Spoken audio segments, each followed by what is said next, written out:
হ্যাঁ বলছিলাম এই চুড়িগুলো একটু দেখতে পারি? ভীষণ ভালো লাগছে যে একটা বালার ওপরে কি সুন্দর কাপড় দিয়ে একটা খুব আভিজাত্যপূর্ণ একটা ডিজাইন তৈরি করা হয়েছে। এটা কি আপনারা নিজেরাই করেন? এইগুলো কিরকম দাম রাখেন আপনারা? আচ্ছা আচ্ছা, খুব সুন্দর। এই বিভিন্ন রকম ভ্যারাইটিস আছে না, এখন দোকান বন্ধ হয়েছে তাই তুলে ফেলছে, না হলে হয়তো আরো কিছু ভ্যারাইটিস আমরা এখানে দেখতে পেতাম।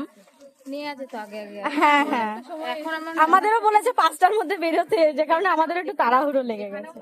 মানে আপনাদেরও ওই একই টাইম 9:30 থেকে 5টা? হ্যাঁ, এবার আমাদের গোটানোর জন্য 6টা পর্যন্ত আমাদের দেয়, কিন্তু আমাদের হ্যাঁ হ্যাঁ, না আমাদের ঢুকতে দিচ্ছিল 4:30 বেজে গেছিল বলে। আমরা কৃষ্ণনগর থেকে এসেছি, কন্যাশ্রী ইউনিভার্সিটি। হ্যাঁ হ্যাঁ, টাইমটা একটু আমাদের সমস্যা হয়ে গেছে। ঘুরে এলাম তো আমরা নিজেরাই খাওয়ার টাইম। আচ্ছা